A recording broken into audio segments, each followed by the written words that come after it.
Welcome to the final session of our history module in a topic we're calling LDS Accommodation 1890 to today.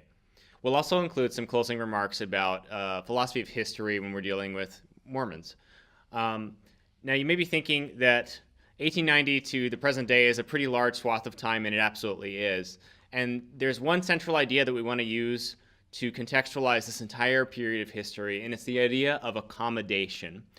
And the reason we start in 1890, as some of you may know, is this is the year where President Wilford Woodruff of the LDS Church officially ended the practice of polygamy. And the reason this is so important is because up to this point in time in Mormon history, Mormons had lived in a sort of state of separateness from the rest of society. Even back east, they were trying to build their own communities in Ohio and Illinois, and they had nothing but problems with outsiders. So after the death of Joseph Smith, they moved out west and built their own kingdom, their own space that was technically outside of the United States at that point in time. They lived in a place of separation. And this created a lot of fear with people back east and in other parts of the United States. And polygamy was, in a sense, a type of foil for that, the practice of polygamy. But really the fear was despotism. It was a fear of what are the Mormons doing out there beyond the Rocky Mountains away from the rest of us? And so around 1890, the U.S. federal government put a lot of pressure on the LDS Church to end this practice and, in a sense, bring the LDS into the fold of America more broadly. So at this point in time, the church determined that that was a move they were going to make. And after this, they realized in some sense that they needed a type of PR makeover, if you will. They needed to go from being seen as dangerous or seditious outsiders to being part of the broader fold of the United States culture. And even as early as 1902, they had developed a Bureau of Information that would later grow into this kind of PR machine that they're known for today. So really what it comes to is that for the LDS Church to survive, it had to change how it dealt with non-LDS people. They had to become and survive as part of the broader U.S. society and culture versus being this isolated element. Sociologists would call this tension reduction. So that really describes 1890 to today, and definitely much of the 20th century was all about the Mormons exuding tension reduction in how they were perceived by other people. There's plenty of examples of how this happened. During the World Wars, they not only met but exceeded their quotas in sending young men to fight in those wars and showing themselves to be a part of America versus being separate from America. Visitors to Utah, this is of course after the Transcontinental Railroad was completed, and as technology got better and people could start driving, people would visit Utah and start to see, hey, these are hardworking people with conservative values. They're not the strange seditionists that we heard about these polygamous folks. That's not going on anymore. And especially during the time of David O. McKay, who was huge on missions, and much of the modern mission movement in Mormonism we think of today came about during his presidency. But think about what was going on in America more broadly at that time. You had Vietnam, you had Woodstock, you had kind of the upending of social values that were considered the bedrock of society, and suddenly everybody is smoking this, doing that, their hair is long, and they're sleeping with this person, and yet the Mormons are still seen to be kind of that leave it to beaver type of family values and things, and that really gave them a better, they looked better to broader society because of that. And if you'd like to do some academic reading on this, a great article would be called From Satyr to Saint by Jan Chips. You can read all about how the Mormons went from being seen as dangerous to being almost kind of super Americans, the best type of Americans that there were. Now, there's several key ways that this kind of mentality manifests today and how you're going to engage with Mormons. So let's talk a little bit about some of the things that you'll see. For example, the use of the term Gentile.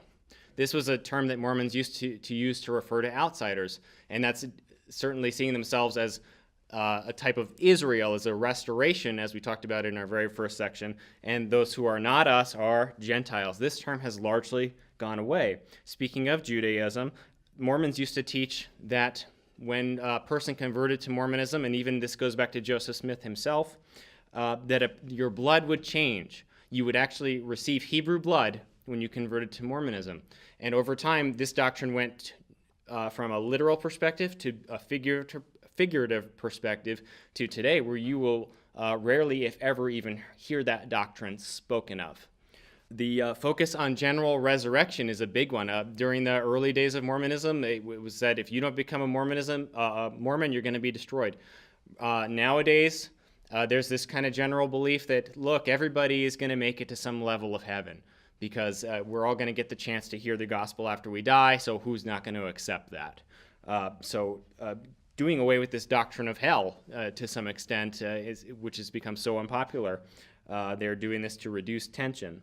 The change of the church logo in 1995, when even the size of the font was changed to put more focus on the words Jesus Christ in the logo of the church, referring to themselves first as Christians. And they want to be called Christians, and even though they believe different things and they know it, that's how they want to present themselves to outsiders. They believe differently of themselves, but in broader society, they want to be viewed as a Christian denomination. And even very recently with Russell Nelson wanting to do away with the use of the term Mormon, which is a unique term. They just want to be seen as followers of Jesus Christ. In 2004 and 2014, Ravi Zacharias came to Salt Lake City. There's plenty of good reason to believe the LDS Church wanted to leverage that for their own credibility.